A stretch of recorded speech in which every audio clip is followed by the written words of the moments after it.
Selamat datang di tayangan perdana ini. Semoga kalian suka. Jangan lupa like, share, dan subscribe agar tidak ketinggalan video lainnya. Terima kasih.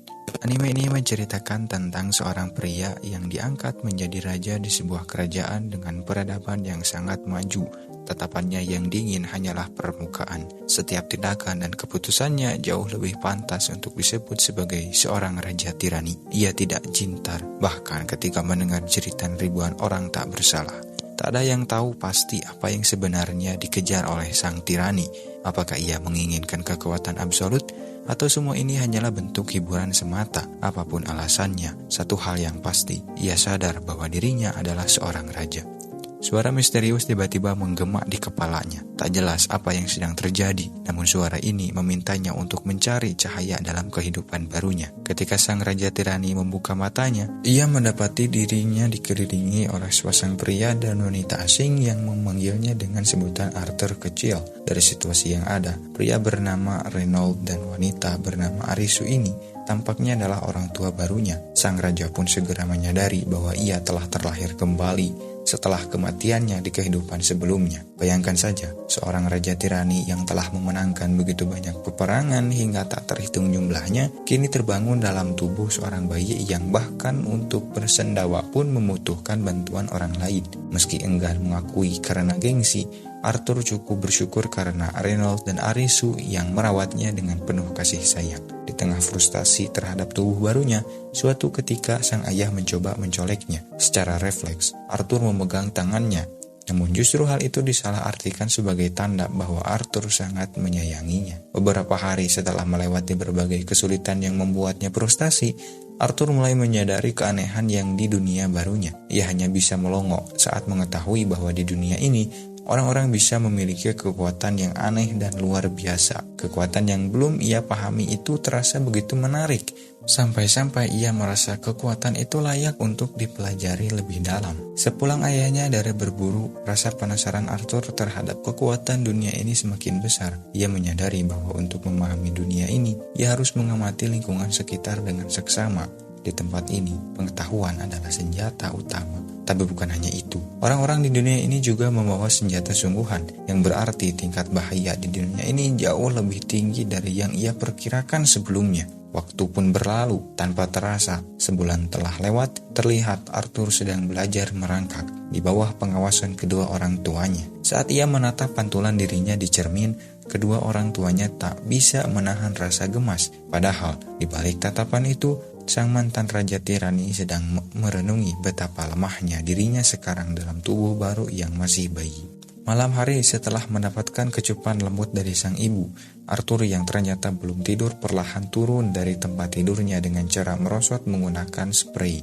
Demi mendapatkan pengetahuan, ia harus menyelinap melewati ibunya dan masuk ke sebuah ruangan penuh dengan buku. Tanpa basa-basi, Arthur langsung membuka salah satu buku yang membahas tentang dunia itu. Daratan di dunia ini terbagi menjadi 3 wilayah kerajaan. Pertama, Kerajaan Darf, negeri bawah tanah tempat tinggal para dwarf. Kedua, Kerajaan Elenoir, negara para elf yang hidup tersembunyi jauh di dalam hutan. Dan yang terakhir adalah Kerajaan Sapin, negeri manusia sekaligus tempat kelahiran Arthur.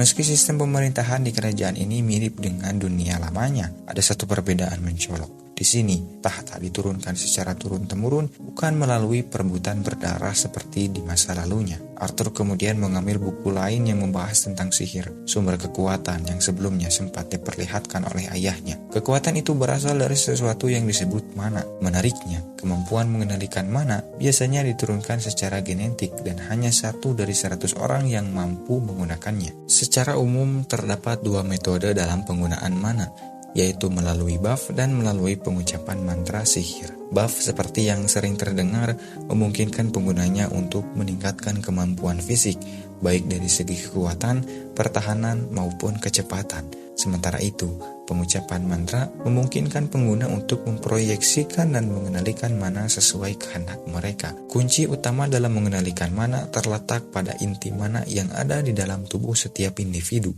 Sebagian besar spellcaster dapat memulai menggunakan kekuatan mereka sejak masa pubertas hingga akhir masa muda. Setelah memahami semua itu, Arthur teringat pada konsep sihir yang ada di dunia lamanya, konsep yang ternyata cukup mirip dengan yang ada di dunia ini. Dengan pemahaman itu, ia pun memutuskan untuk mencoba mengendalikan mana menggunakan ilmu pengetahuan yang ia miliki dari kehidupan sebelumnya. Namun sayang, saat ia tengah berkonsentrasi dan mulai merasakan sedikit kemajuan, ibunya tiba-tiba memergokinya. Bukan hanya membuat konsentrasinya buyar, ibunya juga tampak seperti menyadari ada sesuatu yang tidak biasa dari dirinya. Arthur sempat panik, mengira rahasianya akan terbongkar. Untungnya, sang ibu hanya mengira Arthur baru saja buang air besar di celana. Meski awalnya Arthur merasa lega dan yakin sang ibu salah, ternyata dugaannya benar. 2 tahun pun berlalu, Arisu tampak sedang menulis jurnal tentang kehidupan dan perkembangan Arthur. Satu-satunya hal yang menjadi kekhawatirannya sebagai seorang ibu adalah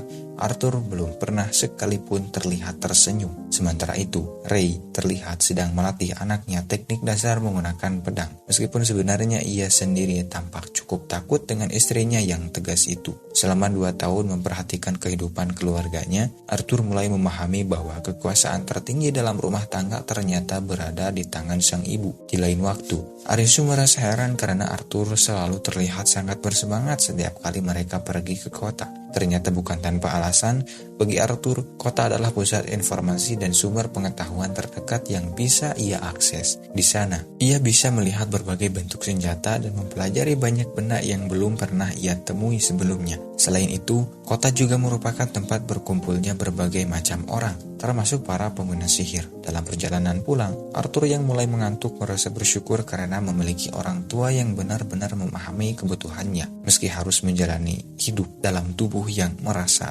membatasi, tak sekalipun ia menganggap kehidupan ini menyedihkan. Sebab dari kehidupan lamanya sebagai Raja Tirani, Arthur tidak pernah merasakan kehangatan dan kasih sayang seperti ini. Di tengah tidurnya, sang ibu sempat mengaku sangat bahagia. Ia merasa bersyukur memiliki anak seperti Arthur yang rasa ingin tahunya begitu besar. Dalam hatinya, Arisu sempat berkata, jika suatu hari nanti Arthur tumbuh seperti ayahnya, maka aku akan pergi keluar dan melihat betapa luasnya dunia ini. Namun, sebagai seorang ibu, Arisu sebenarnya jauh lebih berharap Arthur bisa menjalani hidup yang damai dan tenang.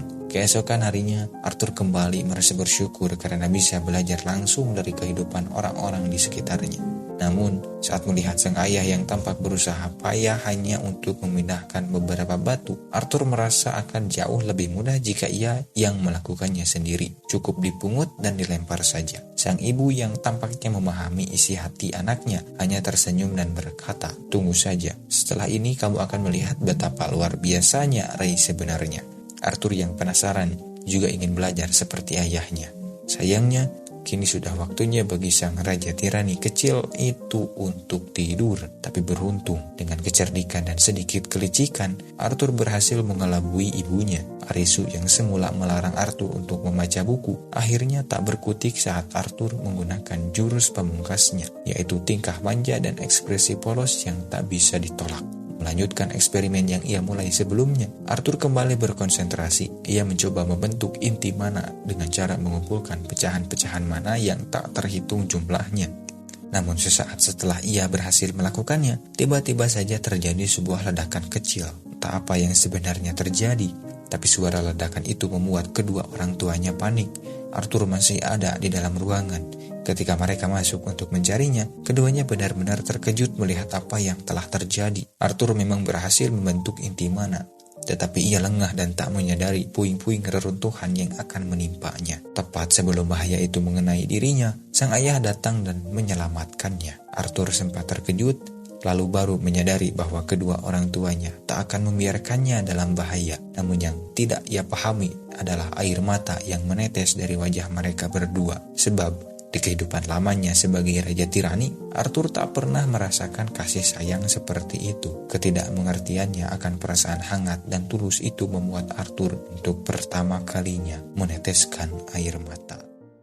Adegan berlanjut dengan memperlihatkan seorang utusan yang akan dijatuhi hukuman karena mencoba membunuh sang raja. Meski para dewan sempat mempertimbangkan untuk memberikan keringan, namun keputusan tersebut justru akan membawa penderitaan bagi keluarganya. Mereka akan dijauhi, dikucilkan, dan diasingkan dari kampung halaman. begitulah hukumnya. Sadar akan nasib buruk yang menanti, sang utusan segera memohon agar nyawa istri dan anaknya diampuni. Baginya, penderitaan yang mereka alami jauh lebih menakutkan daripada kematian itu sendiri. Dalam kondisi bersujud, sang utusan terus memohon belas kasih kepada sang Raja Tirani, berharap harapannya bisa dikabulkan. Namun, tatapan dingin si sang raja tetap tak berubah sedikit pun. Tanpa ragu, sang raja menghabisi nyawa istri dan anak sang utusan di hadapannya. Meski dihantui dendam yang begitu dalam, sang utusan tetap menyampaikan rasa terima kasihnya. Di sisi lain, Arthur terlihat lebih tertarik menggunakan pedang daripada Knuckle, sama seperti sang ayah. Keduanya pun bersiap melakukan latihan tanding. Arthur pun menunjukkan kejutan besar bagi ayahnya.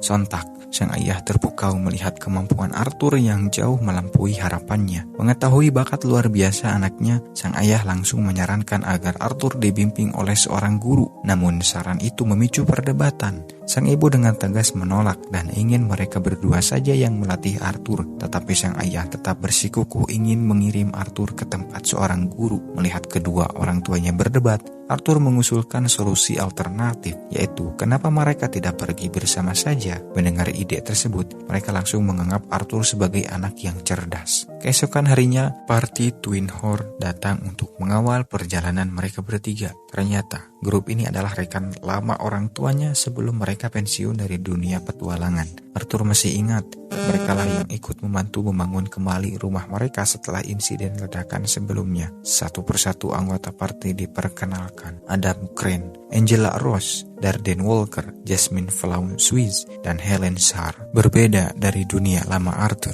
ia merasa alat transportasi di dunia ini terlalu kuno dan primitif. Namun hal itu tidak terlalu ia permasalahkan. Saat sedang beristirahat, Arthur mengetahui bahwa tujuan perjalanan mereka adalah menuju kota Sirus. Tak lama setelah itu, Arthur dan sang ayah menyadari beberapa kawanan serigala yang datang dari dalam hutan. Di tengah pertempuran, diketahui bahwa Jasmine, Adam, dan Helen adalah augmenter. Mereka memperkuat tubuh mereka sendiri. Sementara itu, Angela dan Darden adalah conjurer yang mengandalkan sihir untuk menyerang. Setelah berhasil mengalahkan banyak serigala, mereka menikmati makan malam bersama. Di tengah malam, Arthur merasa heran melihat ibunya yang sudah kenyang hanya dengan memakan satu potong daging. Ketika Arisu melihat luka di lengan Ray, ia berniat menyembuhkannya. Namun party Twin Horn langsung memalingkan pandangan mereka, tahu bahwa Arisu hendak menggunakan kekuatan penyembuhnya.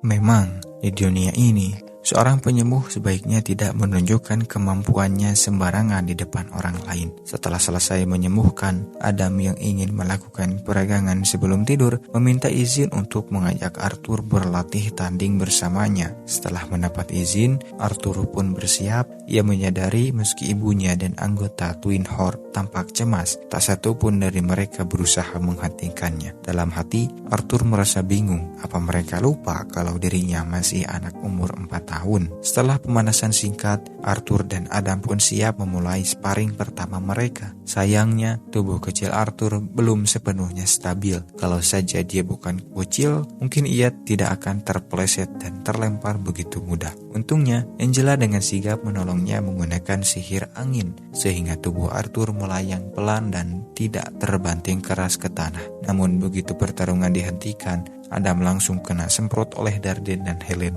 Mereka memprotes karena Adam tidak menahan diri sama sekali saat melawan bocil kecil. Dengan santai, Adam malah membela diri. Menurutnya, Arthur bukan anak kecil biasa. Ia menyebut bocah itu sebagai monster kecil dan bahkan bertanya-tanya seperti apa jenis pelatihan sadis yang diberikan orang tuanya. Sementara itu, Jasmine mendekati Arthur dengan penuh rasa ingin tahu. Dengan sorot mata tajam, ia bertanya bagaimana cara Arthur bisa bergerak secepat dan seefisien itu. Dari pandangannya saja, Arthur langsung tahu bahwa Jasmine adalah tipe orang yang tidak akan berhenti sampai rasa penasarannya terjawab. Selama perjalanan berikutnya, Arthur banyak mendapat pelajaran baru. Ia mulai mengenal teknik menggunakan tombak dan dasar-dasar panahan. Di sisi lain, ia juga mengajari Jasmine teknik gerakan yang sempat ia gunakan saat sparring kemarin. Sayangnya, karena masih bocah, kecepatan gerakan Arthur belum cukup untuk mengimbangi sepenuhnya kemampuan fisik Jasmine. Namun sejak saat itu, Jasmine mulai menunjukkan perhatian yang lebih kepadanya. Bahkan bisa dibilang, ia menjadi mentor tidak resmi Arthur di sepanjang perjalanan.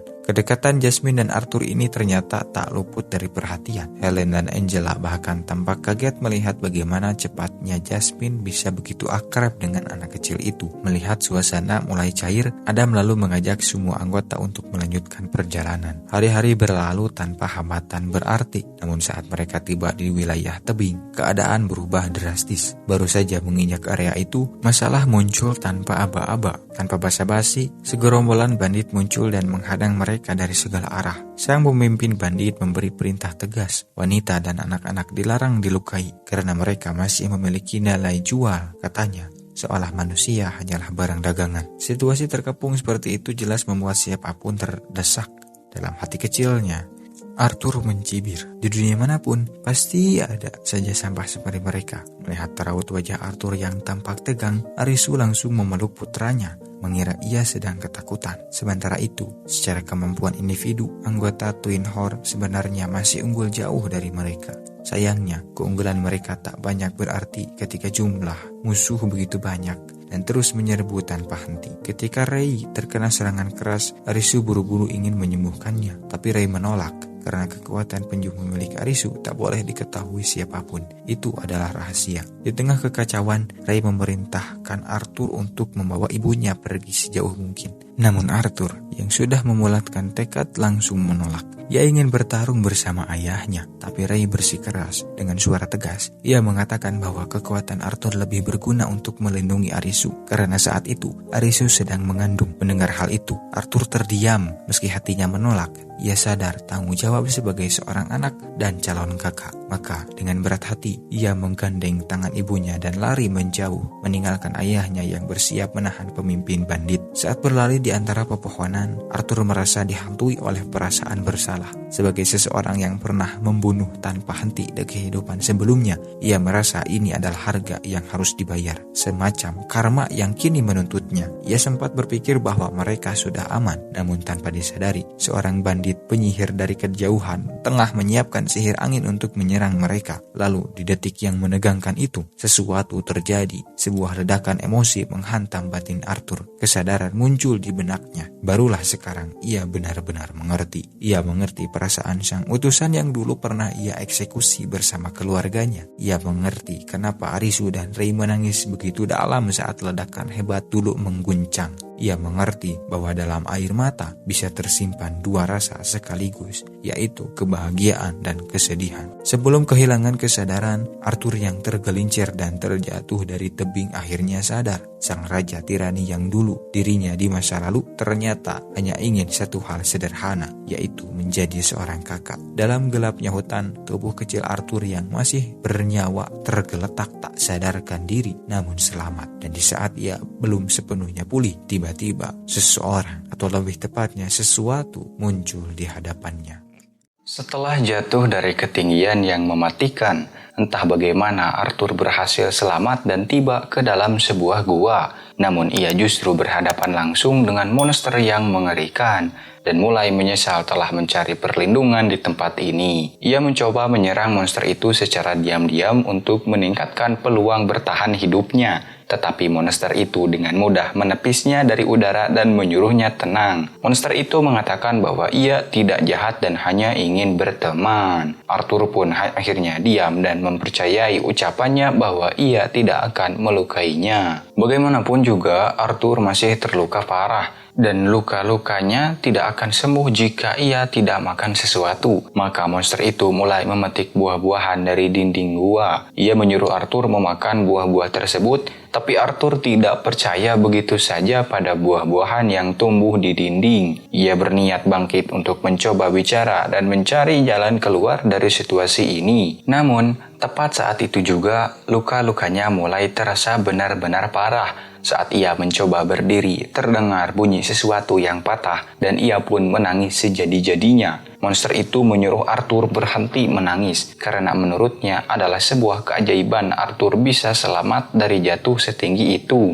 Arthur sebenarnya memiliki banyak pertanyaan yang ingin ia ajukan, Tetapi monster itu mengatakan bahwa ia tidak akan menjawab apapun kecuali Arthur mau memakan buah-buahannya tersebut. Awalnya Arthur ragu, namun setelah menggigit buah beri pertamanya, ia menyadari bahwa rasanya ternyata cukup enak. Setelah selesai melahap buah-buahan itu, Arthur pun menoleh ke arah monster dan bertanya, apakah ia tahu sesuatu tentang kondisi kedua orang tuanya saat ini. Monster itu menjelaskan bahwa ia tidak bisa meninggalkan gua ini, jadi ia tidak dapat mengecek langsung keadaan keluarga Arthur. Namun, ia memiliki sebuah kemampuan yang memungkinkannya melihat dari jarak yang sangat jauh. Ia pun memunculkan sebuah layar dan menunjukkan kepada Arthur bahwa orang tuanya berhasil mengalahkan sisa-sisa kelompok bandit. Itu berarti mereka masih hidup dan dalam keadaan baik. Arthur pun merasa sangat bahagia mendengar kabar baik itu. Ia mengucapkan terima kasih kepada monster karena telah memberitahunya bahwa kedua orang tuanya masih selamat. Dan karena Arthur akan terjebak di gua ini untuk sementara waktu, ia pun memutuskan untuk bersikap ramah terhadap monster itu. Nama monster itu adalah Sylvia, dan ternyata ia adalah sosok yang sangat baik hati. Selama beberapa hari berikutnya, Arthur tinggal di gua tersebut, makan dan beristirahat agar lukanya bisa sembuh. Selama itu pula, Sylvia terus menjaga dan mengawasi Arthur. Setelah tubuhnya mulai pulih, Arthur ingin segera pulang. Namun menurut Sylvia, Arthur tidak akan mampu bertahan dalam perjalanan pulang sendirian. Gua ini terletak di pinggiran hutan para elf, dan bagian hutan ini dipenuhi oleh berbagai macam binatang buas serta bandit-bandit tak bermolar. Arthur tidak akan sanggup menghadapi semua itu sendirian. Namun itu bukan berarti Arthur akan terjebak di sini selamanya. Sylvia memiliki kemampuan untuk membuka celah dimensi sehingga ia bisa mengirim Arthur kembali ke rumah atau setidaknya ke tempat yang lebih aman daripada hutan ini. Hanya saja Sylvia membutuhkan waktu untuk menciptakan celah dimensi tersebut.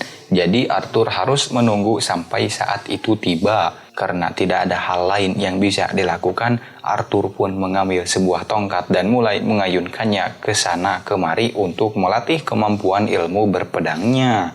Beberapa hari pun berlalu, dan meskipun Arthur mulai menikmati kebersamaannya dengan Sylvia, ia masih belum tahu banyak tentang dirinya. Yang ia tahu hanyalah bahwa Sylvia terlihat seperti monster yang mengerikan. Namun nyatanya, ia sedang bersembunyi dari sesuatu dan ia adalah sosok yang sangat baik hati. Setelah selesai berlatih pedang hari itu, Arthur berjalan menuju sebuah batu dan duduk di atasnya untuk mulai melatih kemampuan mananya. Sylvia merasa kagum melihat anak sekecil Arthur sudah memiliki inti mana. Namun ia yakin bahwa Arthur belum benar-benar mempelajari cara mengendalikannya. Sylvia lalu mengulurkan tangannya dan dalam sekejap, sejumlah mana besar mulai berkumpul di telapak tangannya. Arthur tercengang karena Sylvia bisa mengumpulkan mana sekaligus saat ia sedang melafalkan mantranya. Jika Arthur bisa mempelajari kemampuan seperti itu, tidak diragukan lagi ia akan menjadi sangat kuat. Dengan pemikiran itu, sebelum Sylvia menawarkan diri untuk mengajarkan teknik tersebut, ia terlebih dahulu bertanya kepada Arthur apa yang akan ia lakukan dengan kekuatan yang akan ia peroleh dari mempelajari teknik ini. Arthur sebenarnya belum pernah benar-benar memikirkannya, namun saat ia merenungkannya, ia teringat bagaimana keluarga dan teman-temannya hampir saja musnah karena serangan para bandit. Maka ia pun mengatakan kepada Sylvia bahwa ia akan menggunakan kekuatannya untuk menghancurkan siapapun yang berani menyakiti keluarganya. Namun Sylvia tidak menyukai jawaban itu. Ia pun menjentik kening Arthur dengan keras hingga Arthur terdorong ke belakang. Sylvia berkata bahwa ia tidak akan pernah mengajarkan tekniknya kepada seseorang yang berpikir seperti itu. Arthur tidak mengerti kenapa Sylvia begitu marah. Bukankah wajar jika seseorang ingin membunuh musuhnya? Sylvia ingin membuktikan suatu hal. Ia mengangkat satu jarinya dan mengarahkannya ke kepala Arthur. Ia berkata bahwa ia bisa dengan mudah membelah tengkorak Arthur dengan jari itu, atau ia bisa menyentuhnya dengan lembut. Lalu ia bertanya kepada Arthur mana yang ia pilih. Arthur tentu saja tidak ingin mati, maka ia menjawab bahwa ia lebih memilih sentuhan yang lembut. Sylvia pun berkata, sangat mudah membiarkan tindakanmu dikendalikan oleh amarah dan kebencian.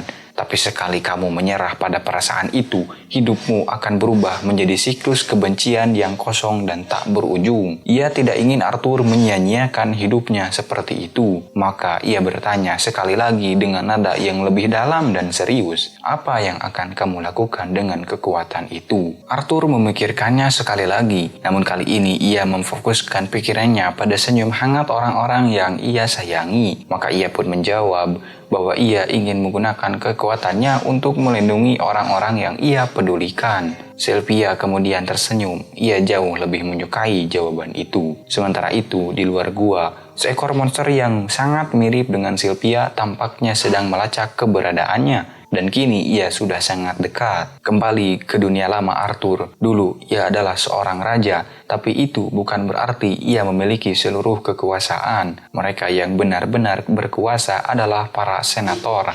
Arthur pada dasarnya hanyalah alat perang. Dipanggil kapanpun para senator membutuhkannya untuk melakukan tindakan kekerasan yang mengerikan. Ia tidak pernah menyukai kehidupan seperti itu. Kembali ke masa kini, Sylvia mulai mengajarkan teknik miliknya kepada Arthur. Setelah menunjukkan bagaimana cara melakukannya, ia meminta Arthur untuk mencoba sendiri. Arthur mulai mengumpulkan mana dari udara di sekitarnya. Setelah beberapa kali mencoba, ia mulai menguasainya dan berhasil menggunakan mana itu untuk memperkuat dirinya sendiri. Ia langsung merasakan perbedaan dalam kekuatannya, dan dengan penuh semangat ia berlari menghampiri Sylvia untuk mengucapkan terima kasih karena telah mengajarinya. Namun tiba-tiba Sylvia merasakan kehadiran seseorang yang mendekat. Tanpa peringatan, ia menyingkirkan Arthur dengan kekuatan sihir ketumpukan batu dan menyuruhnya diam. Arthur tidak tahu apa yang sedang terjadi. Ia pun mengintip dari balik batu dan melihat sesosok monster lain yang tampak sangat mirip dengan Sylvia. Sylvia tampaknya mengenal sosok itu dan terkejut karena dia berhasil menemukannya di tempat ini. Namun monster kedua itu tidak ingin membuang waktu. Ia langsung menuntut Sylvia untuk ikut dengannya. Sylvia dengan tenang menjawab tidak, dan tanpa basa-basi monster itu langsung menyerang. Arthur ingin membantu Sylvia, namun ia tiba-tiba mendengar suara Sylvia di dalam kepalanya, mengatakan agar ia tidak usah mengkhawatirkannya. Monster itu mencoba membujuk Sylvia untuk bekerja sama dengannya, karena jika tidak, ia tidak akan ragu untuk membunuhnya. Namun Sylvia lebih memilih mati daripada menuruti perintah monster itu. Ia mulai mengumpulkan mana dan mengungkapkan wujud aslinya. Ternyata Sylvia adalah seekor naga. Dalam bentuk aslinya ini, ia bisa menggunakan kekuatan jauh lebih besar dibanding sebelumnya. Ia melepaskan semburan energi yang dahsyat ke arah monster tersebut, dan sang monster segera mengangkat pelindung untuk menangkisnya. Namun ia memperingatkan Sylvia bahwa ia bersikap bodoh dengan kondisi tubuhnya yang sekarang. Ia tak akan sanggup bertahan menggunakan kekuatan sebesar itu. Sylvia sangat menyadari bahwa ia kemungkinan besar akan mati karena ini, tapi ia tidak keberatan karena ia telah hidup cukup lama dan merasakan kebahagiaan yang cukup dalam di hidupnya. Dengan seluruh kekuatannya, ia berhasil mendorong monster itu hingga menghantam dinding gua. Tapi pertarungan belum berakhir. Monster itu bangkit kembali dan mulai menghujani Sylvia dengan serangan-serangan energi. Sylvia menerima banyak luka dari serangan-serangan itu, namun saat ini ia lebih mengkhawatirkan Arthur dibanding dirinya sendiri. Monster itu kemudian meluncurkan satu serangan terakhir ke arah Sylvia. Kali ini Sylvia tidak bisa menghindar, karena jika ia bergerak, serangan itu akan menghantam Arthur. Maka Sylvia menggunakan seluruh sisa kekuatannya, dan untuk sesaat, ia menghentikan waktu. Saat waktu terhenti, Sylvia memanggil Arthur keluar dari tempat persembunyiannya. Arthur menuruti perintah itu karena tampaknya saat ini aman, dan ia sangat ingin menanyakan banyak hal, terutama soal fakta mengejutkan bahwa Sylvia ternyata adalah seekor naga. Namun, tidak ada waktu untuk bertanya. Kemampuan penghenti waktu Sylvia tidak akan bertahan lama. Ia harus segera mengeluarkan Arthur dari tempat ini. Sylvia pun membuka celah dimensi yang selama ini ia siapkan. Tapi karena luka-lukanya yang sangat parah dan kenyataan bahwa ia tak punya cukup waktu untuk menyelesaikan mantra dengan benar, portal yang terbuka tidak terhubung ke rumah Arthur, melainkan ke tempat entah berantah. Sylvia sebenarnya berusaha menghindari mengirim Arthur ke dalam hutan karena terlalu berbahaya. Tapi sekarang ia tidak punya pilihan lain. Bagaimanapun Sylvia yakin Arthur bisa bertahan hidup sendiri dan menemukan jalan pulang dengan teknik yang sudah ia ajarkan. Jadi ia tidak lagi khawatir soal keselamatan Arthur. Sebelum Arthur masuk ke portal, Sylvia kembali menanyakan satu hal terakhir. Apa yang akan kamu lakukan dengan kekuatanmu? Tanpa ragu sedikit pun, Arthur menjawab, aku hanya akan menggunakannya untuk melindungi keluargaku. Sylvia tersenyum, jawaban itu sudah cukup baginya. Ia tahu bahwa kekuatan itu tidak akan digunakan untuk alasan yang egois. Sebelum Arthur pergi, ada beberapa hal yang ingin Sylvia berikan padanya.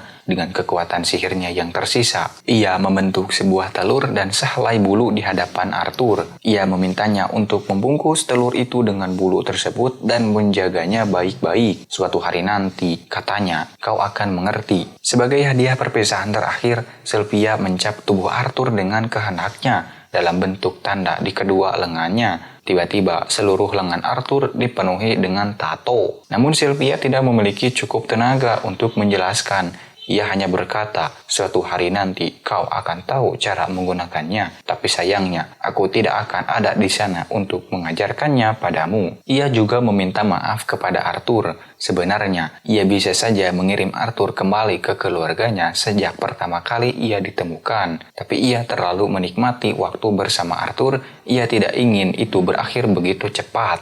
Dan sekarang, karena keputusan egois itu, ia justru telah menempatkan Arthur dalam bahaya. Arthur merasa sangat sedih. Ia tahu bahwa ia tidak memiliki kekuatan untuk menyelamatkan Sylvia, yang merupakan satu-satunya orang yang telah mengajarkannya begitu banyak dalam waktu sesingkat ini. Ia tidak peduli apakah Sylvia seekor naga atau monster, baginya Sylvia adalah bagian berharga dari keluarganya. Dengan suara bergetar, ia berkata, aku menganggapmu seperti ibuku. Namun Sylvia hanya tersenyum lembut dan berkata, kau sudah punya ibu, Arthur. Jadi Arthur berkata, kalau begitu kau bisa jadi nenekku. Sylvia tidak menyangka Arthur akan mengatakan hal itu, tapi ia benar-benar menyukai bagaimana itu terdengar. Sylvia pun menangis.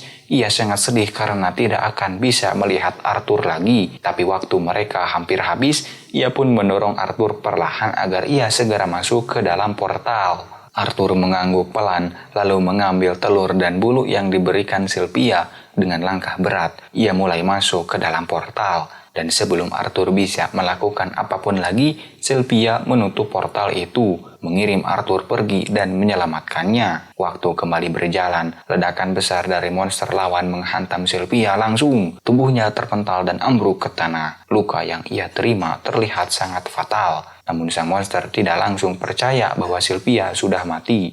Ia tahu makhluk sekuat Sylvia tidak akan bisa dilenyapkan hanya dengan satu ledakan. Ia pun mendekati tubuh Sylvia yang tampak tak bernyawa, tapi ia lengah. Begitu ia cukup dekat, Sylvia membuka mata dan menggunakan sisa energi terakhirnya. Dengan dentuman terakhir, ia melepaskan semburan energi yang sangat kuat, menghanguskan monster itu dan segala sesuatu dalam radius 1 meter. Sementara itu, di tengah proses teleportasi, Arthur mendengar suara terakhir dari Sylvia bergema lembut di dalam hatinya. Gunakanlah kekuatanmu untuk melindungi, bukan menghancurkan. Jadilah terang di dunia yang gelap ini. Suara Sylvia kembali terdengar di kepala Arthur. Ia bertanya, kau masih ingat apa yang kukatakan sebelumnya tentang cara yang benar menggunakan kekuatanmu? Arthur mengangguk pelan. Ia masih ingat, tapi hatinya tetap dipenuhi kesedihan atas apa yang baru saja terjadi. Sylvia melanjutkan, dunia ini memang tempat yang menyedihkan. Arthur, hal-hal seperti ini akan terus terjadi dari waktu ke waktu. Tapi justru karena itulah kau harus mengubah dunia menjadi lebih baik. Arthur menggeleng dengan nada putus asa. Ia berkata, Tapi tidak mungkin aku bisa melakukan itu. Itu terlalu besar bagiku. Namun Sylvia tidak meminta sesuatu yang besar dalam sekejap. Aku tidak mengharapkanmu mengubah dunia dalam semalam, katanya dengan lembut. Lakukanlah satu langkah dalam satu waktu. Lagi pula, lanjutnya dengan suara yang semakin samar, ini bukan pertama kalinya kau memegang kendali atas dunia, bukan? Sylvia tahu tentang masa lalu Arthur, tentang kehidupan sebelumnya di dunia lain sebagai seorang raja. Ia tahu semua penderitaan yang Arthur lalui dan semua kesalahan yang pernah ia buat. Meskipun Sylvia tidak menyetujui cara Arthur memimpin di masa lalunya, ia yakin selama Arthur tidak membiarkan dirinya dikendalikan oleh kebencian, ia akan tumbuh menjadi raja yang hebat. Beberapa saat kemudian, Arthur terbangun. Ia tergeletak di lantai tanah keras di tengah tempat asing, sendirian. Namun genggaman tangannya masih erat memegang hadiah terakhir dari Sylvia, yaitu sebuah telur, bulu, dan tanda warisan di lengannya. Ia menatap langit yang redup di atasnya dan bersumpah, "Aku akan memenuhi permintaanmu, Nenek. Aku akan menjadi lebih kuat dan aku akan mengubah dunia ini. Tapi untuk saat ini, ada satu hal yang harus ia lakukan lebih dulu. Ia harus mencari jalan keluar dari hutan ini." Jadi, begitu guys cerita dari episode 3 ini. Terima kasih telah menonton dan jangan lupa subscribe biar nggak ketinggalan kelanjutan kisahnya.